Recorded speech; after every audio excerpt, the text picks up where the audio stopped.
예, 오늘은 두 번째 좋은 사회 탐구 설계의 조건에 대해서 알아보도록 하겠습니다. 좋은 연구 설계의 조건으로는 우리가 121쪽부터 124쪽까지 나와 있어요. 예, 121쪽부터 124쪽까지 나와 있고요. 이 내용들의 첫머리만 따면은 다음과 같습니다. 연구 목적이 명확화, 분석 대상의 명확화, 적절한 연구 방법 선택, 연구 설계의 타당성과 신뢰성 확보, 이렇게 다섯 가지가 있습니다. 그 중에서 우리 첫 번째 121페이지 중반부부터 나오는 연구 목적의 명확화부터 알아보도록 하겠습니다. 페이지 121쪽입니다. 자, 우리 연구 목적의 명확화 이 내용을 좀 요약하자면 다음과 같아요. 첫 번째로 연구자들이 탐색적 연구를 시작으로 해서 기술적 연구로 넘어간 다음에 마지막으로 설명적 연구로 마무리를 한다라고 보시면 되겠습니다. 자, 그래서 제가 군데군데 말씀을 드릴 텐데 121페이지의 세 번째 줄에 보시면 탐색이란 나와 있어요. 그죠? 탐색은 연구자가 자신의 관심사 또는 연구 대상을 더 잘 이해하기 위한 것이다 라고 되어 있어요. 그렇기 때문에 주제에 대한 통찰력을 키워주는 일이면은 틀림이 없다 이거죠. 그런데 우리가 탐색을 한다는 것이 무슨 말이냐면 내가 연구를 하고자 하는 대상 또는 연구 주제에 관련되어서 다른 사람들의 그 연구 자료를 검토하는 일이라는 것을 우리가 저번 시간을 통해서 배웠습니다. 그렇기 때문에 이 탐색적 연구에서 나타나는 것은 이 주제에 대해서 내가 심도 있게 또는 본 연구를 진행하기 이전에 사전에 어떤 연구들이 이루어졌었는지를 먼저 탐색하는 작업에 불과하다라는 거죠. 예. 그래서 이 다음 단계인 기술적 연구로 넘어가게 되는 겁니다. 기술이라고 하는 것은 저번에도 말씀드렸지만 사실 있는 그대로를 기술하는 것을 우리는 기술이다, 그러니까 상세하게 서술하는 것을 기술이다라고 얘기를 했어요. 그러니까 있는 그대로를 쓰는 것, 조작 없이 그게 기술인데 기술적 연구에서 말하는 기술은 그와 맥락이 비슷하게 연구 대상에 대해서 상세하게 묘사하는 작업이 되겠습니다. 그렇기 때문에 많은 질적 연구나 이 센서스가 뭐라고 그랬죠? 총조사죠. 모집단이 크기가 얼마나 되었든지 간에 모집단 전원을 검사하는 것을 우리는 센서스, 총조사라고 얘기를 했고요.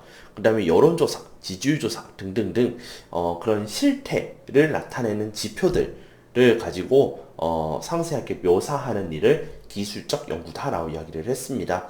그러다가 이 기술적 연구에서 넘어가서 왜 이러한 일이 벌어졌느냐 또는 어떤 인과관계를 가지고 있느냐에 따라서 설명적 연구로 넘어가게 됩니다. 설명적 연구는 연구 대상, 즉 사회 현상이라는 것이 왜 발생했는지 파악하는 거예요. 중요한 것이 왜라는 말이죠. 그죠? 즉 원인을 규명하기 위해요. 그래서 원인으로 인해서 결과가 나왔다. 즉 인과 관계를 증명하기 위해서죠. 그래서 사실간의 상호관계나 인과관계를 파악하려는 연구가 설명적 연구라는 거죠.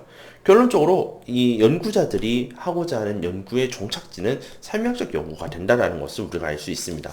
즉, 좋은 연구 설계를 위해 연구 목적의 명확화의 끝은 바로 설명적 연구다라는 것을 우리가 알 수 있습니다. 자, 두 번째로는 분석 대상의 명확화입니다. 자, 분석 대상의 명확화. 그럼 우리가 누구를 분석할 것인가? 그것이 명확해야 좋은 연구다라는 것을 얘기하는 거죠.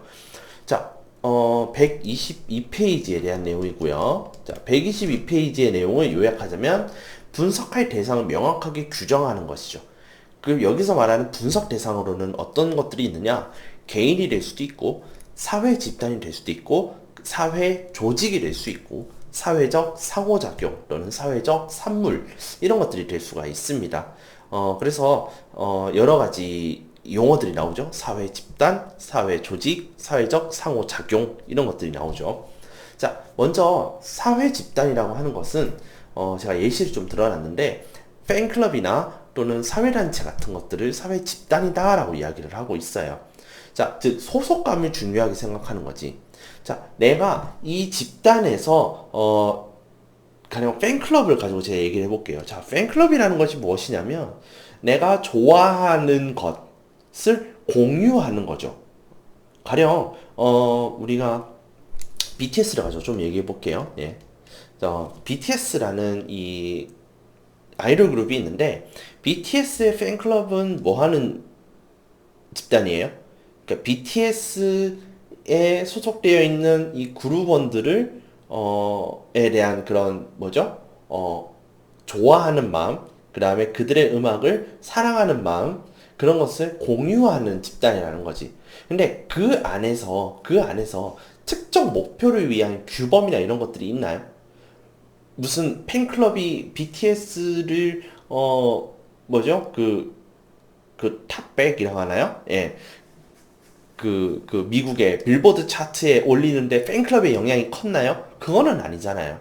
그러니까 팬클럽은 BTS라는 이 그룹을 사랑하는 사람들 또는 좋아하는 사람들이 서로의 그런 마음을 공유하고 내가 그 좋아하는 사람들 이 집단에 들어가 있다라는 것, 이 소속감을 느끼기 위해서 사실 가입을 한다라고 이해를 하면 되겠죠. 그죠? 그래서 사회 집단이라고 하는 것은 팬클럽과 같이 소속감을 중요하게 생각하는 집단을 사회 집단이라고 그래요. 그런데 아까 제가 얘기했던 특정 목표를 위한 규범을 얘기했었잖아요. 그것을 강조하는 곳이 어디냐? 사회 조직입니다. 사회 조직은 기업이나 정당 같이 꼴이 있어요. 목표라는 것이 있어요. 자, 삼성 같은 기업 한번 보도록 합시다.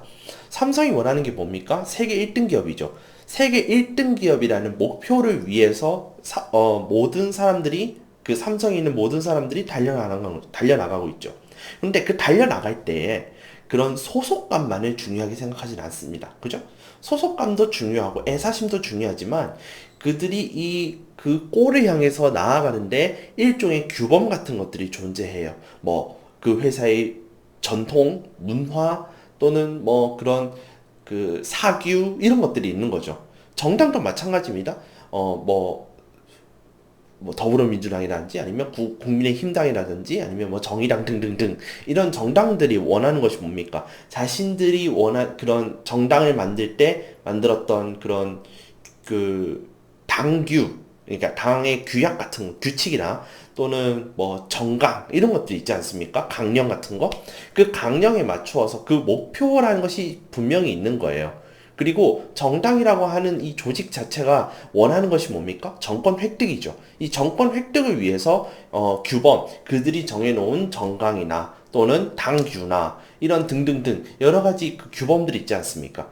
그것들을 중심으로 돌아가는 것을 사회 조직이라고 얘기를 해요. 그러니까 사회 집단과는 분명히 다른 거예요.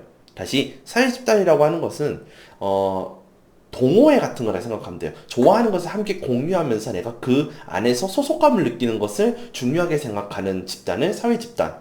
그게 아니라 목표를 공유로 하고 그 목표를 향해서 규범에 맞춰서 움직이는 집단을 우리는 사회조직이라고 얘기하는 거야. 알겠죠? 예, 분명히 차이가 있습니다. 그다음 마지막으로 사회적 상호작용이라고 하는 것은 제도, 법률, 관습, 문화 이런 것들을 사회적 상호작용이라고 그래. 제도, 법률, 관습, 문화는요. 뭐 개인과 사회 또는 사회와 사회, 뭐 조직, 뭐 집단과 집단 이것들이 서로 상호작용을 하면서 만들어진 것들이잖아요. 제도, 법률, 관습, 문화 이런 것들이 그렇죠? 혼자서 오늘부터 이렇게 하기로 해, 저렇게 하기로 해 이렇게 해서 만들어진 것들이 아니라는 거예요. 그렇죠? 서로 간의 약속에 의해서 만들어졌는데 그것이 사회적 상호작용이라는 것들로 만들어진 것이 바로 얘네들이는 거죠. 이렇게 여러 가지 분석 대상이 있는데 그것들이 명확해야 좋은 연구 설계다라고 얘기할 수가 있는 거죠. 그 다음 좋은 연구 설계를 위해서는 적절한 연구 방법을 선택하는 것이 매우 중요합니다. 그래서 양적 연구, 질적 연구를 제가 나눠놨는데 그 내용이 역시 122쪽 하단부에 나오죠. 그 부분을 또 역시 요약하면 다음과 같습니다. 목적과 대상에 따라서 연구 방법을 선택을 하는 거예요. 굉장히 중요하죠.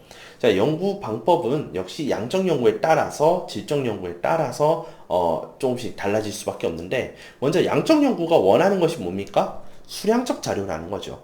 자, 양적 연구에서 수량적 자료를 원하는 건 뭐예요? 일정한 수량이 흐름에 따라서 이렇게 되니까 이렇게 되는 그런 일종의 뭐예요? 가설을 검증하기 위해서 양적 연구라는 것은 그런 것이죠. 그래서 수량적 자료를 많이 확보를 해서 일반화를 하고 그 일반화를 통해서 이론화하는 그런 연구를 우리 양적 연구라고 얘기를 했죠. 그죠? 그래서 사회현상의 경향성을 파악하는 거예요. 중요한 것이 뭐냐면 사회현상의 경향성이에요.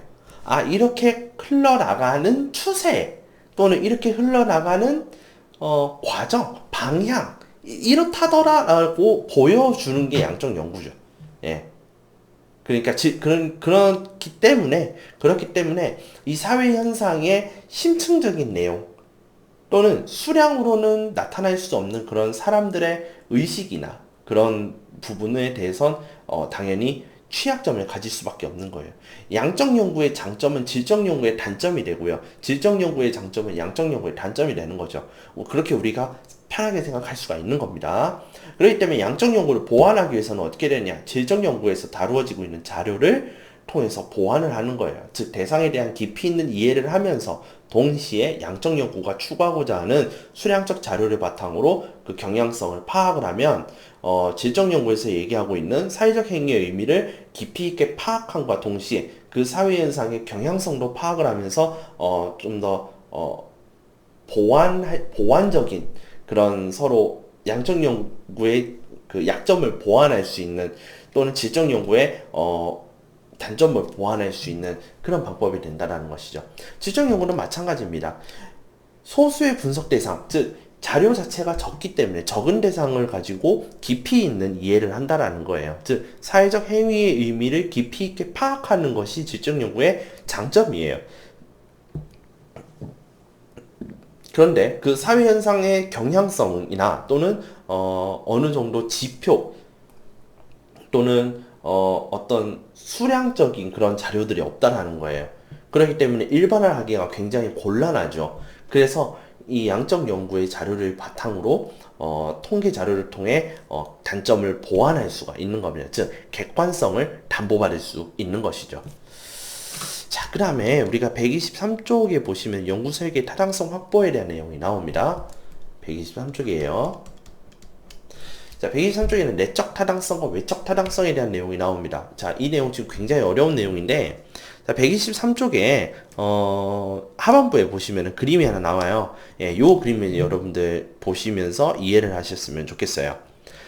먼저, 상반부에 나오는 내적 타당성에 대한 내용을 제가 요약을 했고요. 그 다음에 바로 밑에 외적 타당성에 대해서도 제가 요약을 해놨어요.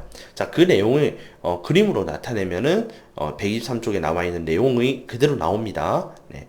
먼저 내적 타당성이라는 것 자체는요, 한마디로 얘기하자면 외부 환경에 의해 연구 대상이 영향받지 않도록 하는 것이죠. 그게 내적 타당성입니다. 즉 하나의 실험 환경이 만들어져 있어요. 연구 환경이 있는데 여기에 독립변인이 있고 그 다음에 여기에 종속변인이 있다. 그러면 독립변인은 종속변인에만 영향을 미쳐야 되는 거예요. 그런데 이 바깥에서 들어오는 외부 환경을 어떻게 차단을 잘 시킬수록 높아지는 것이 내적 타당성입니다. 됐죠? 근데 그 외부 환경이라고 하는 것은 나중에 제가 뒤에 가서 또 말씀을 드릴 거기 때문에 일단 요 정도로만 설명을 할게요. 자, 외적 타당성이라고 하는 것은요. 자, 내적 타당성은 아까 외부 환경으로부터 차단되는 거예요. 예, 연구 대상이 영향받지 않도록. 근데 외적 타당성이라고 하는 것은 뭐냐면은 어떤 하나의 연구를 했는데 이 연구가 다른 연구에 영향을 많이 미칠수록 높아지는 것이 외적 타당성입니다. 즉, 연구의 결과가 다른 대상이나 상황에서도 적용될 수 있을 가능성. 그 다음에 외적 타당성이 높아지면은 자연스럽게 일반화할 수 있는 가능성이 높아지는 거죠. 왜냐? 연구의 결과가 다른 대상이나 상황에서도 그대로 적용이 가능하다라고 하는 것은 여러 대상에 미칠 수 있다라는 거예요. 그 결과가. 그렇기 때문에 이 외적 타당성이 높은 그런 연구의 결과에 같은 경우에는 일반화할 수 가능성이 굉장히 높아진다라는 겁니다. 또한 이런 외적 타당성이 높은 자료들은요, 즉 표집부터 잘한 거야. 표집에 대한 대표성이 높은 거죠. 그렇기 때문에 이 표본이 대표성을 잘 나타낼수록 사실 이러한 일반화할 수 있는 가능성이 높아지게 되는 것은 당연한 거죠. 어찌 보면은. 그죠? 그런데 이러한 표본의 대표성을 높일 수 있는 가장 좋은 방법은 비확률적 표집이 아니라 뭐라고요? 확률적 표집 방법입니다. 네, 그래서 123쪽의 그림에 보시면은 표본 집단이 A 집단과 B 집단 모두에게 연구 결과 적용이 가능한, 네, 가능한 걸로 지금 되어 있죠. 그죠? 그 말이 무슨 말이냐면 모집단 안에서 내가 표집한 표본 집단을 가지고 A 실험을 했는데 그 A 연구에 대한 결과가 예, 다른 모집단 안에 있는 다른 집단들에게도 동일하게 적용이 가능하다라는 것이에요. 즉, 그 말은 그 연구의 결과가 일반화할 가능성이 그만큼 높다라는 뜻이고, 그 외에 다른 대상에게도 더 통할 수 있다라는 것을 이야기를 하는 거기 때문에 표본이 그만큼 대표성을 가지고 있다라는 것도 우리가 같이 이해할 수가 있는 부분이 되겠습니다. 자, 그런데 연구설계 신뢰성 확보 124쪽의 내용을 보시면은 신뢰성이 낮아지는 경우에 대해서 나오고 있어요. 자, 양적 연구에서 신뢰성이 낮아지는 경우는 다음과 같습니다.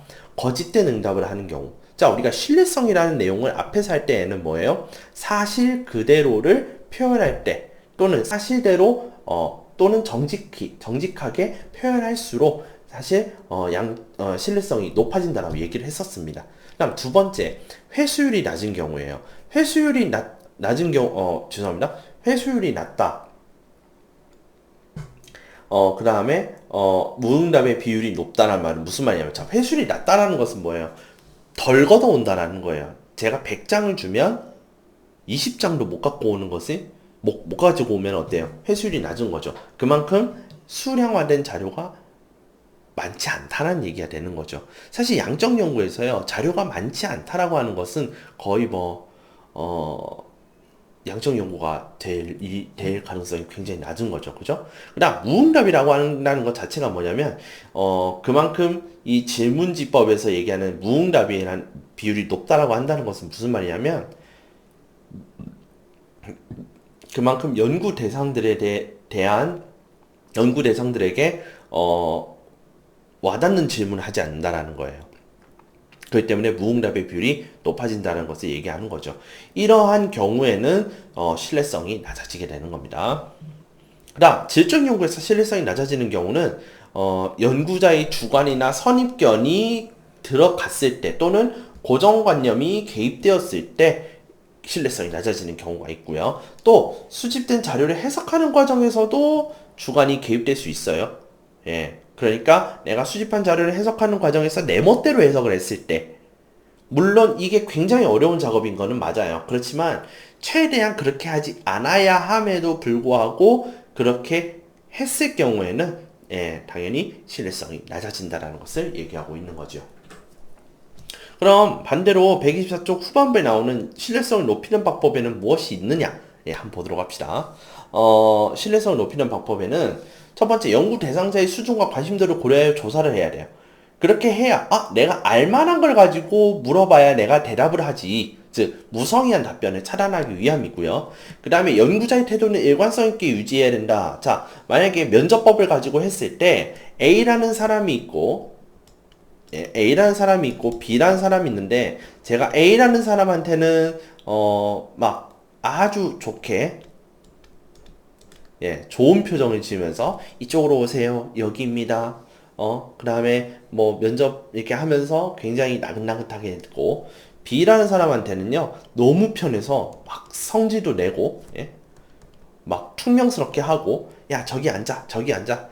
야, 네가 알아서 먹어. 뭐 차 저기 있으니까 네가 알아서 타 먹어. 이런 식으로 태도를, 다르게 했을 때, 이 태도로 인해서 결과가 많은 차이를 보이게 된다는 것이죠. 그렇기 때문에 이런 경우에는 연구자가 태도를 굉장히 중립적으로 그 다음에 동일하게 대할 필요가 있다는 겁니다. 세 번째로, 측정 도구의 모호함을 제거한다. 즉 언어의 모호함이라는 것 자체가 정말 많은 것들을 혼란스럽게 할 경우가 있는데, 우리가 사람이 말을 한다는 것 자체가 있잖아요. 언어가 완벽하게 무언가를 설명해 주지는 않습니다. 하지만 많은 것들을 오해하게 만들 수도 있기 때문에 우리가 어떻게 얘기해야 되느냐? 명확한 언어만을 사용해야 돼요. 그러니까 저번에 얘기했지만 많은 이런 것들 있잖아요. 그 다음에 뭐 자주 이런 것들에 대해서는 여러 가지가 생각을 하게 된다니까요. 응답하는 사람이 있어서 그러면 두 번도 많은 건가? 그럼 세 번은 안 많은 건가? 내가 만약에 10번을 했는데 10번은 자주인가? 라고 고민을 하게 만든다는 거죠. 그래서 많이, 자주 그런 말들은 웬만하면 쓰지 않는 것이 좋아요. 그리고 측정 도구의 모호함이라고 했으니까 하는 말이지만 여러분들이 말을 이렇게 여러 가지 이제 언어들을 사용하는 가운데 있어서 우리의 언어는 정밀하지 못해요. 그렇기 때문에 누구나 똑같이 생각할 수 있는 언어 위주로 사용을 하셔야 돼요. 연구할 때는. 누가 보더라도 내가 말하고자 하는 것이 왜곡되지 않도록 언어를 선정하실 때 굉장히 잘 선정하셔야 된다는 겁니다. 그 다음 동일한 개념이나 속성, 유사한 내용을 2회 이상 반복 측정을 한다. 자, 우리가 질문지나 또는 이제 설문지를 만들 때 반복적인 측정을 통해서 일관성 있는 결과가 나오도록 해야 이 사람이 이 개념에 대해서 정확하게 이해하고 있다는 것을 우리가 판단을 내릴 수가 있어요. 한 번 물어보는 것으로는 몰라요. 그랬기 때문에 우리가 검사, MBTI 검사나 이런 것들을 했을 때 당신은 친구를 만나는 것을 좋아합니까? 라고 하면 그 다음에 뭐가 나와요? 당신은 집에서 있는 것을 선호합니까? 아니면은 사람을 만나는 것을 좋아하십니까? 라는 걸 비슷한 질문들을 합니다.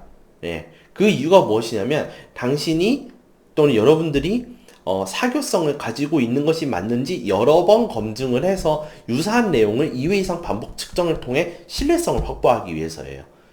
자, 이렇게 이해하시면 되고요. 그 다음에 기존의 신뢰성 인정받은 측정 도구를 사용하는 방법이에요. 자, 여러분들이 새로운 측정 도구를 굳이 만들 필요가 없습니다. 그래서 아까 제가 MBTI 검사 얘기했잖아요. 제가 어떤 심리 검사를 만들고 싶어. 예. 뭐 그렇게 해서 뭐 금전적인 이득 얻은 뭐 이런 건 상관없지만 내가 연구를 해서 어떤 결과를 만들어내고 싶단 말이야. 그런데 그것에 대한 측정 도구를 굳이 내가 돈과 시간을 들여가면서 만들 필요는 없다라는 거예요. 이미 검증된 또는 이미 신뢰성 인정받은 측정 도구를 사용하면은 가장 빨리 해결할 수가 있다라는 부분이 되는 거죠. 그렇기 때문에 비용 측면에서 또는 시간 측면에서 절약할 수 있는 효과를 가지고 있는 것이 기존에 있는 측정 도구를 사용하라. 예, 이렇게 되겠습니다. 자, 이제 우리가 125쪽에 보시면은 내적 타당성을 위협하는 요인에 대해서 나와 있어요. 우발적 사건, 성숙 효과, 통계적 회귀, 도구 요인. 이게 우리 125쪽에 나와 있습니다. 페이지 125쪽에. 자, 요거 위주로 제가 설명을 하고요. 그 외에 다른 요인들이 있다. 네, 요걸 제가 수업 시간에 말씀을 했죠. 예, 그 내용에 대해서도 제가 또 다룰 거니까 한번 보도록 합시다. 자, 125쪽에 보시면은 우발적 사건이란 말이 나와요. 자, 영어로 history라고 되어 있는데 우발적 사건이라고 하는 것은 예측하지 못한 변화로 연구 목적을 달성하지 못하는 경우가 우발적 사건입니다. 그래서 연구 기간 동안에 천재지변이나 예상하지 않았던 행사 역시 이 우발적 사건에 들어가요. 즉 우리가 내적 타당성을 위협한다는 것 자체가 무엇을 의미하는 거예요? 외부 환경에 대한 내용이 되는 거죠. 그 외부 환경 그 자체가 바로 이 우발적 사건이라는 겁니다. 가령 실험에 영향을 미치는 사람의 죽음 또는 날씨 등 이렇게 돼 있잖아요. 자, 그게 무슨 말이냐면 제가 연구자가 A라는 학생을 지켜보고 있었어. 그래서 A가 A 학생이 무엇을 보려고 하느냐? 자, A라는 친구가 게임을 좋아해요. 그래서 성적이 떨어지는지 아닌지를 살펴보고 있었어. 그래서 이렇게 이제 연구 환경을 만들어 놓고 연구자가 지켜보고 있었어. 그런데 어느 날 이 A한테 어떤 일이 벌어지냐면은 자신이 사랑했던 할머니께서 돌아가시는 일이 벌어져요. 그때부터 얘가 이 A라는 친구가 갑자기 각성을 하더니 게임을 끊어버리네. 그러면서 성적이 내려가는 것 같았던 성적이 확 올라서 전교 1등이 되어버렸다 라는 것을 제가 가정을 할게요. 자, 그렇게 됐을 때 A라는 친구를 통해서 연구자가 하고자 했던 이 실험이 무엇에 영향을 받은 거예요? 그러니까 실험 대상에 영향을 미치는 사람이 죽어버리는 그런 일로 인해서, 그런 우발적 사건으로 인해서 실험 대상이 영향을 받아버린 거예요. 그러면서 전혀 다른 방향으로 실험 결과가 나오게 된 것이고, 즉 연구 목적을 달성하지 못하게 되는 거죠. 자, 이런 것처럼 이러한 예시들이 있고요. 그 다음에 어떤 이제 연구를 하기 위해서 이제 A라는 학생이 있는데, 이 A라는 학생을 통해서 어떤 연구를 하기 위해서 있었다가 어느 날 이 A 학생의 집이 홍수로 인해서 물에 잠겨 버렸어. 그래서 학교에 오랫동안 나오지 않는 거예요. 그러면은 뭔가를 검증하고 싶은데 검증할 수 있는 상황이 안 돼 버리는 거죠. 이건 뭐예요? 천재지변 또는 날씨 관련된 내용이라는 거죠. 자, 이런 것들이 바로 우발적 사건에 해당하는 내용이다라고 볼 수 있습니다. 자, 그 다음에 성숙 효과라는 거 하는 것은 뭐냐면 우리 성숙, 육체적, 인지적, 심리적 성숙 등 피험자의 내적인 변화에 의해서 내적 타당성을 위협하는 거예요. 자, 이것이 왜 외부 환경에 포함이 되느냐? 자, 예전에 A가 처음에 우리가 연구 시작했을 때 17세였던 A가 어느덧 낭낭 18세가 되었단 말이지. 자, 그런데 이 17세 당시에 이 친구가 했던 것이 무엇이냐면 게임도 많이 하고 성적도 이렇게 내려가고 이러니까 이러한 이 두 개의 상관관계를 이 17세의 A한테 계속 실험을 하고 있었던 거예요. 지켜보고 있었겠지. 근데 이 18세가 된 A가 갑자기 뭐냐면 육체적 심리적으로 성숙하게 되면서 이 친구의 머리가 좋아진 거야. 성적이 늘어나고요. 게임은 조금 이제 예전만큼은 안 하게 되는 거지. 왜냐? 성숙했으니까. 심리적으로 성숙했으니까. 나 지금 이제 공부해야 되는 시간이야. 하면서, 게임을 좀 덜 하게 되는 거야. 그러면서 자연스럽게 성적이 올라 버렸죠. 자, 이거 같은 경우는요, 뭐, 아까 앞에서 얘기했던, 뭐, 할머니가 돌아가셨다든가, 집이 떠내려갔다든가, 그런 게 아니죠. 단순히 A의 나이가 한 살 더 먹은 것 뿐인데, 그 가운데에서 연구 대상자가 성장한 거죠. 그걸로 인해서 의식이 변화하고, 육체적으로, 심리적으로 변화하면서, 피험자, 즉, 연구 대상자가 변화를 겪게 되는 거예요. 그러면서, 원래 실험하고자 했던 이 목적이 완전히 틀어져 버리게 되는 겁니다. 즉, 학습 능력이 향상이 되었다라고 이야기를 할 수도 있고요. 또는, 똑같이 게임을 했는데 성적이 올랐다. 이런 것도 역시 뭐냐면, 이 친구가 그만큼 인지적으로 발전했다라고 우리가 볼 수가 있는 겁니다. 즉, 인간이란 시간이 경과함에 따라서 자연적으로 성장하기 때문에 이 자연적 성장 안에는 육체적 성장뿐만 아니라 우리 머리가 자라고 그 다음에 우리의 마음도 자란다라는 거예요. 이것이 내적 타당성을 위협하는 요인이 된다는 겁니다. 즉, 자연적으로 우리가 성장하는 것을 마치 실험의 효과인 것처럼 오해할 수 있기 때문에 내적 타당성을 위협한다라고 이야기를 하는 것이죠. 자, 그 다음에 통계적 회귀. 자, 회귀라는 것 자체가 뭐냐면 돌아서 돌아온다는 뜻이에요. 자, 돌다죠. 돌아온다예요. 돌고 돌아서 돌아온다라는 거예요.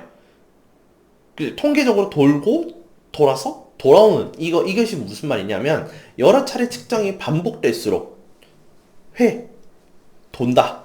측정값이 평균값에 수렴한다. 그러니까 원래 자리로 돌아오는 거예요. 돌고 돌고 돌아서 원래 자리로 돌아오는 현상. 통계적으로. 즉, 사전검사에서 양극단의 결과, 즉, 그러니까 1점과 99점을 보이던 친구가 한 번 더 검사를 하는 거야. 한 번 더 검사를 했는데, 이 99점의 친구는 88점이 되고요.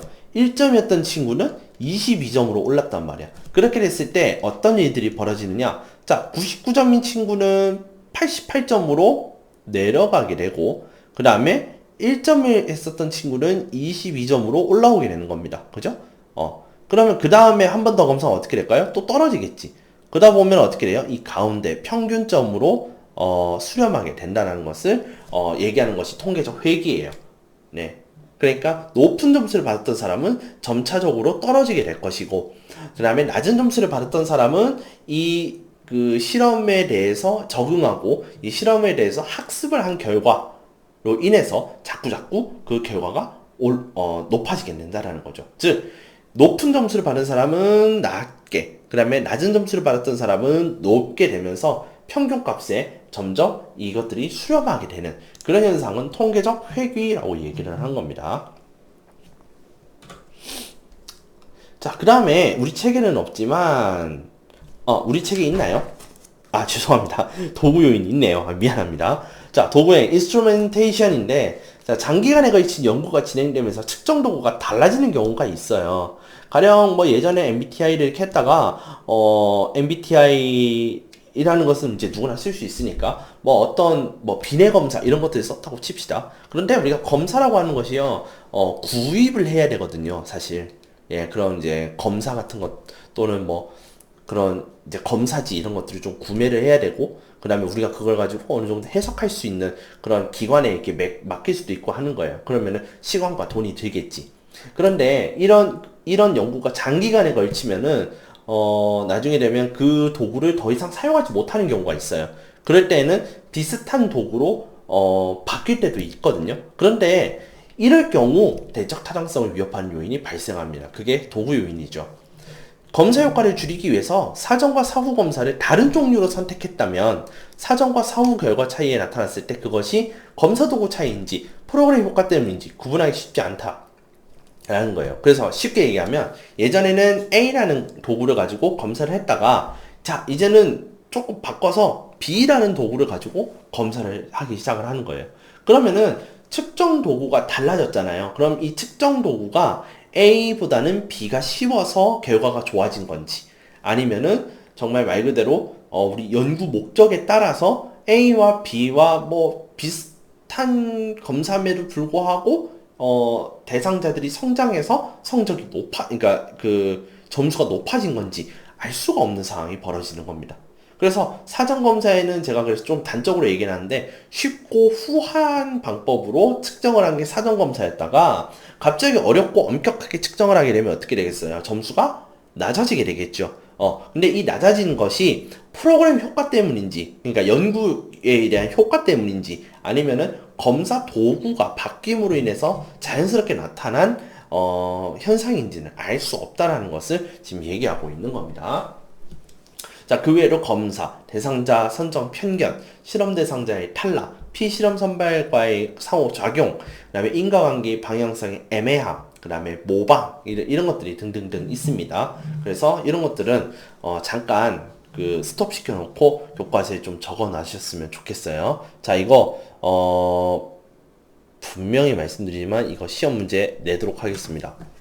자, 그 다음에 외적 타당성 위협하는 요인. 자, 연구 대상자의 탈락 있는데요. 자, 먼저 우리가 외적 타당성 위협하는 요인은 한 세 가지 정도가 나와요. 연구 대상자의 탈락, 반작용 효과, 비확률적 표지, 요 세 가지가 나오는데, 먼저 연구 대상자의 탈락이라는 말 자체가 뭐냐면 연구 대상자가 더 이상 실험을 진행할 수 없다라는 얘기가 되는 거죠. 장기간 연구 도중에 연구 대상자들이 이탈하는 것을 얘기하고 있습니다. 즉 무슨 말이냐면 대표성이 지닌 표본들을 표집을 했어. 그런데 이 표집에 들어가 있는 구성원들이 어떤 모종의 사건 또는 모종의 어떤 사정으로 인해서 더 이상 연구를 진행할 수 없는 일들이 벌어지는 경우가 있어요. 대표적인 것이 뭐냐면은 예전에 이건 이건 직접 제가 겪은 건데, 제가 A라는 초등학교를 다니고 있었어요. 이 당시에는 1학년 이제 초등학교인데 1학년 1반부터 1학년 14반까지 있었거든요. 그런데 이 A라는 학교를 다니고 있는 학생 중에 한 절반 이상이 옛날 이제 목조식 아파트 5층짜리 아파트에 살고 있었어요. 예, 그것을 우리는 기역 아파트라고 할게요. 옛날에 만들어진 이 기역 아파트를 헐어버리고 그 자리에 새로운 아파트를 짓기 위해서 재건축에 들어가기 시작을 해요. 그러면서 많은 학생들이 A 초등학교에서 떠나서 멀리 B라는 학교로 대거 전학을 가게 돼요. 그때 그 이후로 제가 초등학교 2학년이 됐을 때 2학년 1반에서 1학년 14반이 아니라 2학년 6반으로 끝나게 되는 일들이 벌어지더라고요. 구성원이 확 줄어들었어요. 3학년 때는 3학년 4반, 4학년 때 4반, 5학년 때 4반, 6학년 때 4반으로 끝났어요. 그러니까 어떤 일들이 벌어지느냐, 이렇게 많은 인원들이 연구 도중에 탈락을 하는 경우, 이런 경우가 바로 외적 타당성이 낮아진다라는 겁니다. 그리고 제가 다른 예시로 들었던 게 뭐냐면 A 고등학교 학생들을 대상으로 학교 폭력에 대한 연구를 진행하는 도중에 졸업식이 껴버리는 바람에 졸업식 이후로 많은 학생들이 졸업으로 이탈을 해버렸다는 거지. 예, 이런 것들도 역시 뭐냐면 연구 대상자의 탈락이다라고 볼 수가 있습니다. 그다음 반작용 효과라고 하는 것이 뭐냐면 먼저 제가 여기 있는 내용을 좀 설명하고 그 다음에 134쪽 얘기를 좀 할게요. 먼저 반작용 효과란 연구 대상자가 자신이 측정되거나 관찰되고 있다는 것을 의식하고 행동하는 것이 반작용 효과예요. 그래서 플라세보 효과, 호손 효과라는 말이 나오는데 그게 어디 나오냐면 134페이지에 나옵니다. 134페이지 탐구활동에 대한 내용인데요. 괜찮으시다면 여러분들이 잠깐 스톱해 놓으시고 134쪽 읽고 그 다음에 제 얘기를 계속 들려주셨으면 좋겠어요. 자, 플라세보 효과라고 하는 것은요, 이게 굉장히 흥미있는 효과인데, 제가, 의사 선생님이고요. 여러분들이 환자예요. 여러분들이 이제, 코로나 때문에 왔어. 물론 이제 좀 너무 코로나 죄송한데요. 근데 제가 이거 코로나 백신이에요 하면서, 설탕물을 탔어요. 아, 물론 그럴 일은 없겠지만, 나을 일은 없겠지만. 그래서 제가 백신이라고 해서 쭉 해서 설탕물을, 우리 친구들한테 먹였어요. 그랬을 때 우리 친구들이 뭐라고 먹었을까요? 제가 이걸 보고 이건 설탕물이 아니라 뭐예요? 코로나를 낫게 해주는 백신이에요. 뭐 드세요. 이렇게 했을 거 아니에요. 그렇죠? 그랬을 때 이 가짜 약을 여러분들이 진짜 약으로 생각하고 먹었을 때 플라세보 효과는 환자의 병이 호전되는 그런 현상을 뜻하는 거예요. 플라세보 효과. 그래서 위약 효과라고 그러는데 거짓 약, 그냥 가짜 약을 진짜 약인 것처럼 얘기를 했을 때 그 사람이 이 가짜 약을 진짜 약으로 뭐예요? 순수하게 속았죠. 순수하게 속은 상태에서 먹었을 때 환자의 병이 호전되는 현상을 플라세보 효과라고 그래요. 예. 근데 이 효과의 하위 효과가 무엇이냐면 호손 효과입니다. 자, 호손 효과는요, 이 근로자들에게, 그러니까 노동자들에게 비춰지고 있는 화려한 조명이죠, 그죠? 조명의 조도에 따라서 뭐냐면은 그 업무 효율이 늘어난다라는 그런 이제 가설을 가지고 실험을 하게 돼요. 그랬을 때 한쪽은 원래 그러니까 호손이라는 회사거든요. 호손이라는 회사에서 원래 비춰졌던 조도. 그 다음에 한쪽은 연구자가 임의적으로 밝은 조도에 그런 이제 불을 켜줬을 때예요. 그랬을 때 이 밝은 불에 비춰진 이게 밝은 조도, 그러니까 조도가 높다라고 얘기하죠. 조도가 높은 곳에서 일하는 사람들은 어떤 생각을 하느냐? 아, 연구자가 지금 우리를 지켜보고 있어. 우리는 이렇게 밝은 조도에 있는 사람들은 열심히 일을 해야 돼. 그래서 이 연구에 적극적으로 도와줘야 돼. 라는 생각을 가지고 일을 하게 되더라는 거예요. 즉, 연구 대상자가 특별한 대우를 받으면서 연구자에 의해 지속적으로 관찰되고 있다는 생각을 의식적으로 하는 거예요. 그렇기 때문에 실험 그룹에서, 즉, 아까 같이 그러니까 높은 조도에서 일하는 사람들이 평상시와는 다르게 열심히 연구에 임해서 연구 결과가 왜곡되어 버린 현상을 우리는 호손 효과라고 그래요. 그것을 우리는 반작용 효과라고 그래요. 즉, 제가 연구자로서 막 여러분들한테 이걸 할 거예요 라고 했을 때, 지금 저 연구자가 우리를 지켜보고 있어. 그렇기 때문에 우리가 평소에 하지도 않았던 것을 더 열심히 하는 거죠. 여러분들이 평소에 막 되게 잘 자잖아요. 수업 시간에. 그런데, 어떤 연구를 한다라고 했을 때, 한 15명이 잘 수 있는 상황에서 여러분들이 그걸 의식하는 겁니다. 지금 연구자 선생님이 보고 있어. 그렇기 때문에 우리는 일어나서 수업을 열심히 일단 열심히 들어야겠어 하면서 15명이 자던 것이 뭐 5명밖에 안 잔다던가, 그렇다면 이것은 호손 효과라고 볼 수가 있습니다. 자, 그 다음에 비확률적 표집인데, 자, 확률적 표집을 랜덤으로 뽑는 거였죠. 근데 비확률적 표집은 내가 원하는 사람을 임의로 표집을 했을 때예요. 그때 대표성이 약해질 수 있습니다. 즉, 확률적 표집을 했을 때에는요, 여러 사람들이 끼어져 있을 수 있지만, 비확률적 표집이라고 하는 것은 내가 표적을 직접 지목하는 개념이란 말이야. 그렇기 때문에 여러 사람들을 내가 내 손으로 직접 뽑기 때문에, 랜덤으로 뽑는 게 아니라 내가 임의로 뽑았기 때문에 대표성이 약해질 수밖에 없어요. 왜냐? 내가 선정을 하는 가운데서 선입견, 그 다음에 내가 연구자가 가질 수 있는 그런 여러 가지 것에 영향을 받아서 뽑히기 때문에 그런 거죠.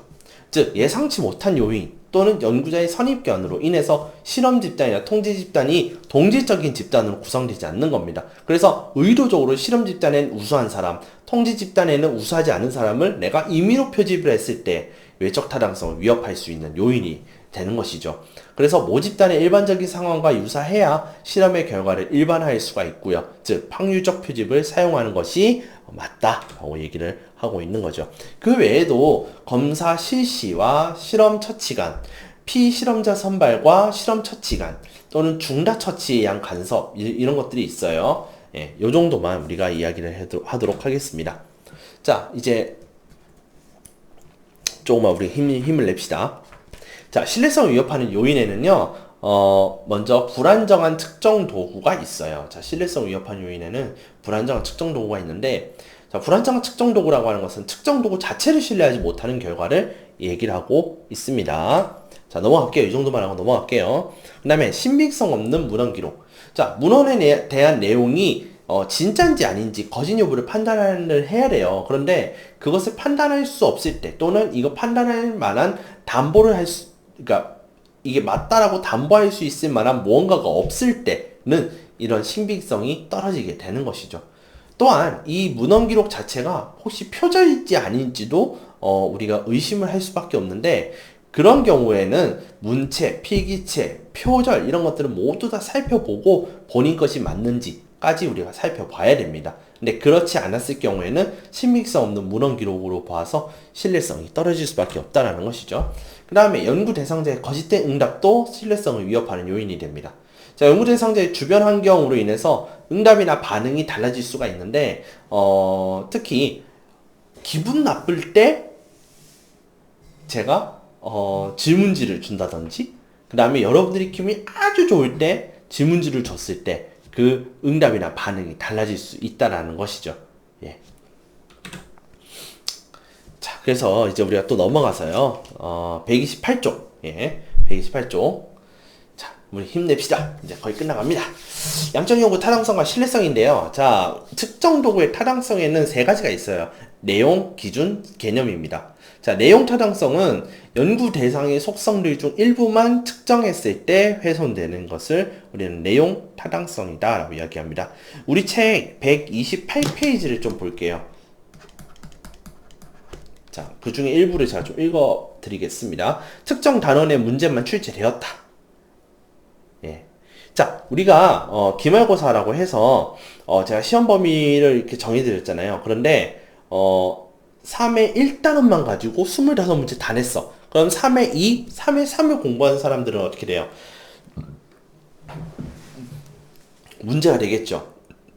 사실 우리 시험을 보다 보면 여러 가지 문제들이 있잖아요. 그렇죠? 그래서 재시험도 치기도 하고 그렇잖아요. 물론 그런 일들이 없어야 되겠지만 내용 타당성이 이런 경우에 훼손된다라는 겁니다. 자, 두 번째 기준 타당성입니다. 자, 기준 타당성은 연구의 본 목적과 결과가 일관되게 나와야 높다고 할 수 있는데, 자, 수능 성적과 대학 수업 이해도의 관계에서 기준 타당성이 높다라고 했을 때 어떻게 해야 돼요? 수능 성적이 높은 사람은 대학 수업을 잘 이해할 수 있어야 되겠죠. 그런데 수능 성적이 높은 사람이 대학 수업을 이해를 못한다라고 했으면은 수능은 제 역할을 못하고 있는 거죠. 이럴 때는 기준 타당성이 낮다라고 이야기를 하는 겁니다. 자, 그럼 마지막 세 번째 개념 타당성은 우리가 국어라고 했을 때는 말하기, 듣기, 쓰기, 읽기 네 가지 영역이 있습니다. 그죠? 그러면 내가 국어를 잘하는지 안 하는지를 말하기 하나만 또는 쓰기 하나만, 읽기 하나만 가지고 판가름 지어서는 안 되는 거예요. 맞죠? 진짜 이 사람이 언어 또는 국어에 능통한 사람이라면은 말하기, 듣기, 쓰기, 읽기 이 네 가지 측정을 모두 다 해야 되겠죠. 그것이 개념적 틀과 일치하는지의 여부에 대한 내용이 되기 때문에 개념 타당성이라고 하는 것은 한 영역에서 한 가지 부분만 우리가 체크하는 것이 아니라 그 국어 또는 언어라고 했을 때는 그 언어에 대한 말하기, 듣기, 쓰기, 읽기 모두 다 측정을 해야 된다라는 것을 얘기하는 거죠. 자, 그래서 제가 개념 타당성에 대한 내용을 조금 읽어볼게요. 자, 두 번째 줄입니다. 언어 능력을 측정하려고 할 때 연구자가 언어 능력을 읽기와 쓰기, 듣기 능력이라고 조작적으로 정의한 후 필답고사 형태의 측정 도구를 사용한다면 측정 도구의 개념 타당성이 결여된 것이다. 일반적으로 언어 능력은 말하기 능력을 포함하기 때문에 말하기 능력을 생략한 필답고사 형태의 측정 도구를 사용하면 안 된다는 거죠. 그러니까 말하기 능력도 채점할 수 있는 그런 영역도 있어야 된다는 것을 얘기하고 있습니다. 자, 넘겨서 129쪽 신뢰성에 대한 내용입니다. 자, 먼저 측정 도구의 신뢰성을 확보하기 위해서 어떻게 해야 되느냐? 모두가 명확하게 해석할 수 있어야 돼요.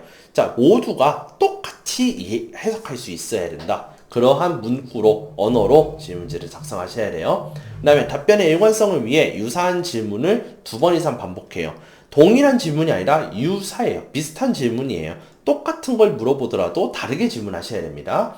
그 다음 기존의 신뢰성이 인정된 도구를 사용하는 것. 그러니까 남이 만들었다 하더라도 그것이 신뢰성이 인정된 도구라면 기꺼이 쓸 줄 아셔야 된다. 그 다음에 동일한 개념이나 속성을 측정하는 질문의 수가 많을수록 좋다. 즉 그러니까 그 개념이나 속성을 정확하게 파악하고 있는지 없는지 여러 번 물어볼수록 좋은 거예요. 단 질문지 전체의 질문 개수는 적은 것이 좋아요.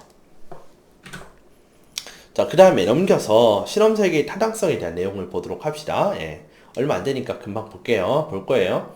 자, 실험 설계의 타당성은 내적 타당성 확보를 위해서 실험 환경을 잘 통제하는 것이 중요하고요.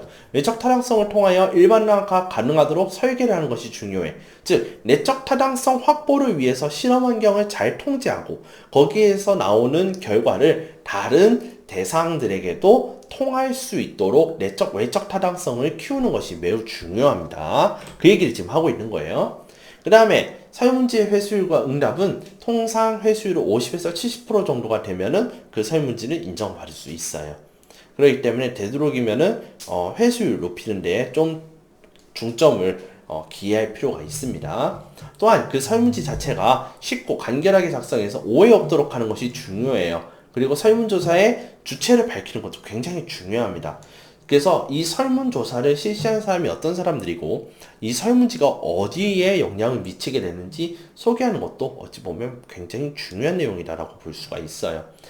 만약에 그것을 밝히지 않았을 경우에는 뭐야? 이거 너네가 그냥 연구하고 싶어서 그러는 거 아니야? 하면서 응답을 성의 없이 하거나 또는 응답을 하지 않을 가능성이 높다라는 것을 얘기합니다. 자, 그래서 죄송합니다. 자, 좀만 더 볼게요. 이제 질적 연구 타당성과 신뢰성인데 제가 이제 편집 좀 잘 못했어요. 미안해요.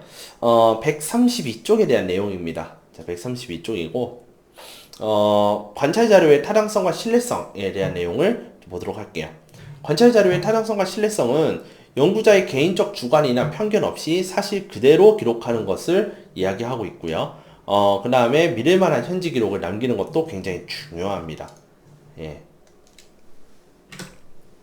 그 다음에 면접 자료의 타당성과 신뢰성으로 숙련된 면접자가 응답자의 반응을 같이 중립적이고 객관적으로 기록해야 하는데요. 특히 응답자의 10분과 면접 내용의 비밀은 당연히 보장해야 되겠죠. 그죠? 그 다음에 자료 편향성에 주의해야 하고 문헌 기록 내용의 진실성을 검토하는 것, 이것도 굉장히 중요합니다. 그래서 제가 문헌 기록의 내용의 진실성에 대한 내용으로 우리가 언론이라고 얘기하잖아요. 언론에서 얘기하는 것이 무조건 자신들이 중립을 지켰다라고 이야기를 하더라도 우리는 그것을 믿어서는 안 된다라고 얘기를 했습니다. 왜냐하면 언론이라는 건 역시 사람이 쓰는 것이고 그 사람이 어떤 성향을 지니냐에 따라서 문체로 좀 달라지는 부분이 있거든요. 그렇기 때문에 아무리 중간을 지켰다, 아무리 중립을 지켰다 하더라도 그것이 진짜 중립을 지켰는지는 우리가 좀 비판적으로 바라볼 필요가 있다라는 것이죠.